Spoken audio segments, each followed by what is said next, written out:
सभी व्यूअर्स को मेरा हृदय से प्रणाम। आशा करता हूँ आप सभी लोग स्वस्थ होंगे और मस्त होंगे।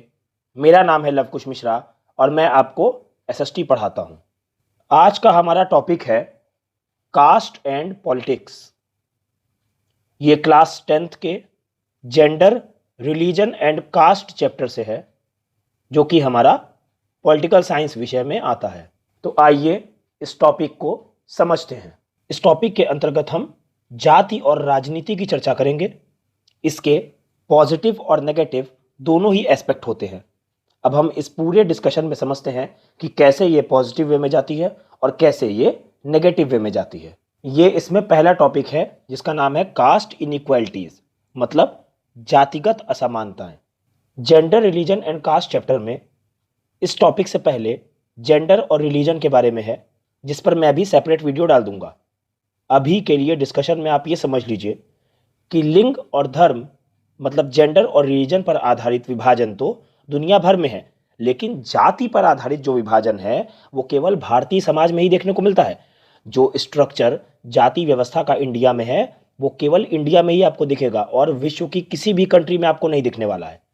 सभी समाजों में कुछ सामाजिक असमानताएं होती ही हैं और किसी न किसी तरह का श्रम का विभाजन तो होता ही है। देखिए, डिवीजन ऑफ लेबर आपको हर सोसाइटी में मिलेगा, लेकिन मेजॉरिटी ऑफ द समाजों में जो पेशा होता है, जो रोजगार होता है, जो काम होता है, वो परिवार की एक पीढ़ी से दूसरी पीढ़ी में अपनाया जाता है।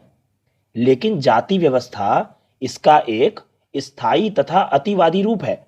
इसमें पेशा के वंशानुगत विभाजन को रीति रिवाजों की मान्यता भी प्राप्त है कि मतलब एक जाति समूह के लोग जो हैं वो एक या मिलते जुलते पेशों के तो होते ही हैं, साथ ही उन्हें एक भिन्न सामाजिक समुदाय के रूप में भी देखा जाता है। उनमें आपस में ही बेटी रोटी अर्थात शादी तथा खान पान का संबंध रहता है। अन्य जाति समूहों में उनके बच्चों का ना तो ब्याह हो सकता है और ना ही महत्वपूर्ण पारिवारिक तथा सामुदायिक आयोजनों में उनकी पात में बैठकर दूसरी जाति के लोग भोजन ग्रहण कर सकते हैं। देखिए कितना ज्यादा कॉम्पैक्ट स्ट्रक्चर है। केवल एक जाति के लोग आपस में ही मतलब रख रहे हैं, दूसरी जाति के लोगों से मतलब नहीं रख रहे हैं। अब यहां पर एक लाइन लिखी हुई है कि caste system was based on exclusion of and discrimination against the outcast groups. इसका अर्थ समझ लीजिए कि जो वर्ण व्यवस्था है वो अन्य जाति समूहों से भेदभाव तथा उन्हें अपने से भिन्न मानने की धारणा पर आधारित है। इसमें क्या होता था, इसमें जो छोटी जातियों के लोग होते थे उनके साथ छुआछूत का व्यवहार किया जाता था। लोग ये मानते थे कि इनके छूने से हमारा धर्म भ्रष्ट हो जाएगा। अब ये तो बात गलत है। इसी कारण से हमारे देश के जो समाज सुधारक थे और राजनेता थे, उन्होंने क्या किया, उन्होंने देश में परिवर्तन लाने का प्रयास किया। उन्होंने जातिगत भेदभाव से मुक्त समाज व्यवस्था का निर्माण करने के लिए अनेक कार्य किए। इनके नाम इंपॉर्टेंट हो जाते हैं, जैसे कि ज्योतिबा फूले, महात्मा गांधी, बी.आर. अंबेडकर, पेरियार रामास्वामी नायकर। इन लोगों ने क्या किया, इन लोगों ने समाज में परिवर्तन लाने के लिए प्रयास किए। इन महापुरुषों के प्रयत्नों और सामाजिक आर्थिक बदलावों के चलते आधुनिक भारत में जाति व्यवस्था और जाति की संरचना में भारी बदलाव आया है। देखिए, जैसे जैसे हमारी एजुकेशन बढ़ी, जैसे जैसे शिक्षा के विकास हुए, शहरीकरण हुआ, आर्थिक विकास हुआ, पेशा चुनने की आज़ादी मिली तथा गांव में जमींदारी व्यवस्था के कमजोर पड़ने से जाति व्यवस्था के पुराने स्वरूप तथा वर्ण व्यवस्था पर टिकी मानसिकता में बदलाव आ रहा है। यहां पर कुछ टर्म्स इंपॉर्टेंट है, जैसे occupational mobility, caste hierarchy, urbanisation. इनके मतलब भी समझ लीजिए। अर्बनाइजेशन का क्या मतलब होता है, shift of population from rural areas to urban areas, मतलब जो जनसंख्या है उसका शिफ्ट हो रहा है गांव से शहरों की ओर। ऑक्यूपेशनल मोबिलिटी क्या है, shift from one occupation to another, usually when a new generation takes up occupations other than those practised by their ancestors. मतलब इसमें क्या हो रहा है कि जो शिफ्ट हो रहा है वो वन ऑक्यूपेशन से अनदर, मतलब पहले जो ऑक्यूपेशन परिवार में चल रहा था उस ऑक्यूपेशन को, पारिवारिक ऑक्यूपेशन को छोड़ करके नई जनरेशन ने वो ऑक्यूपेशन अपना लिया जो नया है, मतलब उनके खानदान में पहले नहीं होता था, अब उन्होंने चेंज कर दिया उस ऑक्यूपेशन को, अपनी पसंद का कोई ऑक्यूपेशन अपना लिया। जैसे कुम्हार का लड़का इंजीनियर बन गया, मोची का लड़का दर्जी बन गया। इस तरह से मतलब जो पारिवारिक पेशे हैं उनको छोड़ करके नया पेशा अपना लेना। जैसे अभी आपने सुना होगा कूली का लड़का आईएएस बन गया, चाय बेचने वाले का लड़का आईएएस बन गया। तो ये शिफ्ट हो रहा है ना, अपने पारिवारिक पेशे को छोड़ करके हम नया पेशा अपना रहे हैं। तीसरी बात क्या है? Caste hierarchy, a ladder like formation in which all the caste groups are placed from the highest to the lowest castes. इसका मतलब ये है कि आप अपने दिमाग में एक सीढ़ी की तरह का स्ट्रक्चर मान लीजिए, और उसमें हमने अलग अलग कास्ट ग्रुप को हाईएस्ट से लेकर के लोवेस्ट तक में लगाया हुआ है। मतलब कुछ जातियां ऊपर हैं, कुछ जातियां नीची हैं। ये तीनों वर्ड समझ में आ गए होंगे। तो जो हमारे महापुरुषों ने समाज में परिवर्तन लाने का प्रयास किया, उससे लोगों के दिमाग में एक परिवर्तन आया जाति व्यवस्था को लेकर के। और आज आप लोगों ने ये चीज देखी होगी कि शहरों में हमें कोई मतलब नहीं होता है कि हमारी बस या ट्रेन में हमारे साथ कौन बैठा हुआ है और वो किस जाति का है। जब हम रेस्टोरेंट में खाना खाने जाते हैं तो वहां हमें कोई मतलब नहीं होता है कि शेफ कौन सी जाति का है जिसने हमारे लिए खाना बनाया है, या फिर हमारी बगल वाली टेबल पर कौन बैठ करके खा रहा है, या फिर वो किस जाति का है। संविधान में किसी भी प्रकार के जातिगत भेदभाव का निषेध किया गया है। यदि 100 वर्ष पहले का कोई आदमी एक बार फिर भारत में लौटकर आए तो यहां हुए परिवर्तनों को देख करके वह आश्चर्यचकित रह जाएगा। लेकिन इन सब बातों का यह मतलब नहीं है कि समकालीन भारत से जाति प्रथा पूर्ण रूपेण समाप्त हो गई है। ऐसा नहीं है। आज भी जाति व्यवस्था के कुछ पुराने पहलू अभी भी जो के त्यों मौजूद हैं। अभी भी अधिकतर लोग अपने कबीले या जाति में ही शादी करते हैं।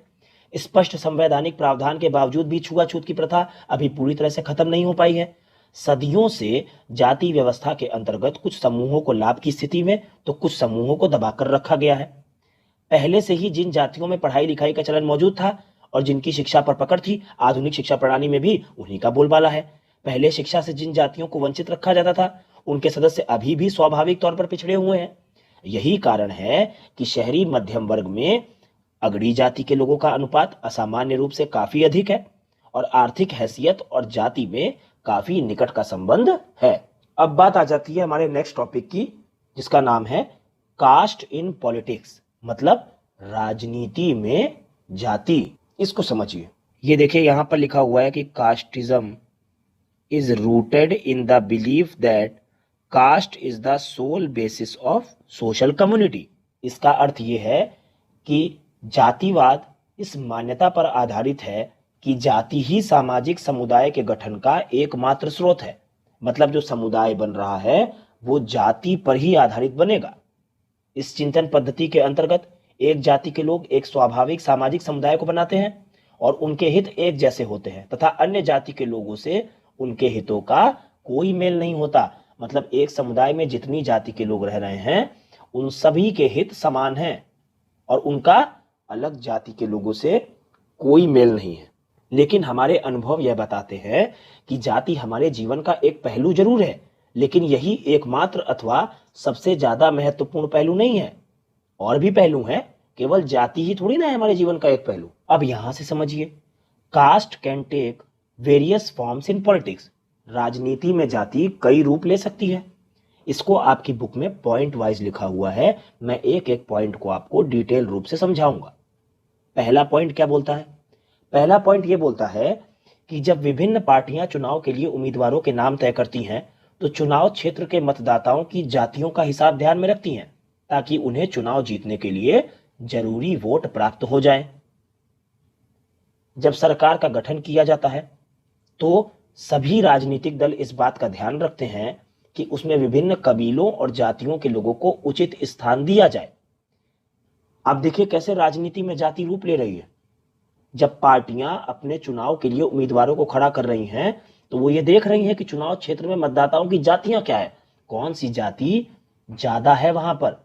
इसी से तो उनके चुनाव जीतने के लिए जरूरी वोट प्राप्त हो पाएंगे और फिर वो लोग क्या करती हैं, उसी जाति के उम्मीदवार को उस चुनाव में अपना उम्मीदवार बना करके खड़ा कर देती हैं।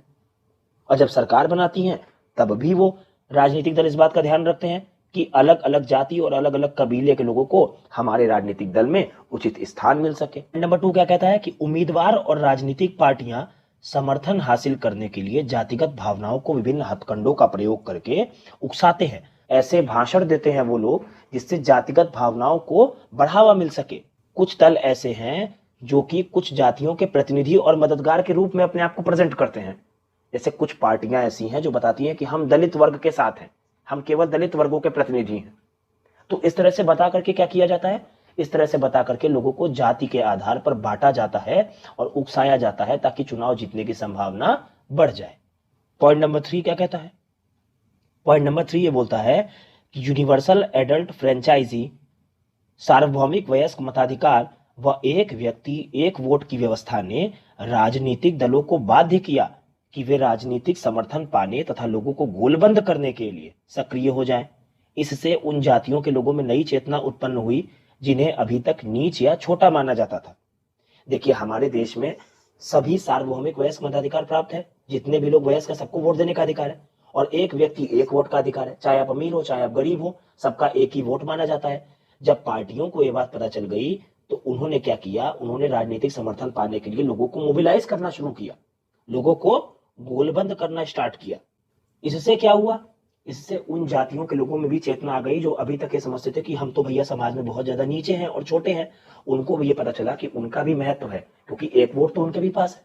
अगर वो नीची जाति के हैं तो क्या हुआ, वोट तो उनको भी है ना देने के लिए। अब उनके वोट को भी महत्व मिलने लगा। अब राजनीतिक दल उनके दरवाजे पर भी जाने लगे कि भैया आप महान हैं, आप भी हमको वोट दीजिए। तो उनको भी अपने अंदर नई चेतना का अनुभव हुआ और वो भी इस व्यवस्था का अपने आप को अंग समझने लगे।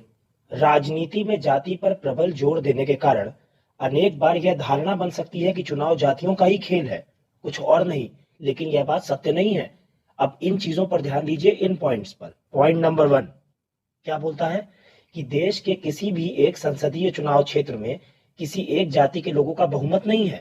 इसीलिए हर उम्मीदवार और हर पार्टी को चुनाव जीतने के लिए एक समुदाय और एक जाति से अधिक लोगों का भरोसा हासिल करना ही पड़ता है। पॉइंट नंबर 2 क्या बोलता है, कोई भी पार्टी किसी एक जाति अथवा समुदाय के सभी लोगों का वोट प्राप्त नहीं कर सकती। जब लोग किसी जाति विशेष को किसी एक पार्टी का वोट बैंक कहते हैं तो इसका तात्पर्य यह होता है कि उस जाति के अधिकतर लोग उसी पार्टी को वोट देते हैं। पॉइंट नंबर 3 क्या बोलता है कि यदि किसी चुनाव क्षेत्र में एक जाति विशेष के लोगों का प्रभुत्व माना जा रहा हो तो अनेक पार्टियों को उसी जाति का उम्मीदवार या प्रतिभागी खड़ा करने से कोई रोक तो सकता नहीं है। ऐसे में कुछ मतदाताओं के सामने तो उनकी जाति के एक से अधिक उम्मीदवार होते हैं, जबकि ऐसा भी हो सकता है कि किसी किसी जाति के मतदाताओं के सामने उनकी जाति का एक भी उम्मीदवार नहीं होता है। पॉइंट नंबर 4, इसमें क्या बोला गया है? पॉइंट नंबर 4 में यह कहा गया है कि हमारे देश में सत्तारूढ़ दल, वर्तमान विधायकों और सांसदों को अक्सर हार का सामना करना पड़ता है। यदि जातियों और समुदायों की राजनीतिक पसंद एक ही होती तो ऐसा संभव नहीं हो पाता। देखिए, अभी आपने देखा होगा कि आजमगढ़ में सपा के कैंडिडेट हारे हैं और भाजपा के कैंडिडेट दिनेश लाल यादव उर्फ निरहुआ जीते, जबकि आजमगढ़ में हमेशा सपा के ही कैंडिडेट जीतते थे। फिर एक चुनाव में भाजपा की कैंडिडेट स्मृति ईरानी अमेठी से जीती, जहां पर हमेशा कांग्रेस के लीडर जीतते थे। तो ऐसा नहीं है कि हमारे देश में जो लोग रूलिंग पार्टी में होंगे या फिर सिटिंग एमपी होंगे या एमएलए होंगे वो कभी हारते नहीं है, वो भी हारते हैं। इसका मतलब है कि अगर जातियों और समुदायों की राजनीतिक पसंद एक ही होती तो ऐसा तो हो ही नहीं सकता था। लेकिन सबकी पसंद में अंतर होता है, इसीलिए जब चुनाव के नतीजे आते हैं तो कई बार वो पार्टियां भी हार जाती हैं जिनके हारने की कोई उम्मीद नहीं होती है। अब लास्ट में थोड़ा सा इसको कंक्लूड कर देते हैं कि स्पष्ट है कि चुनाव में जाति की भूमिका अत्यंत महत्वपूर्ण होती है, लेकिन दूसरे कारक भी इतने ही असरदार होते हैं। ऐसा नहीं है केवल जाति ही केवल एक फैक्टर होता है।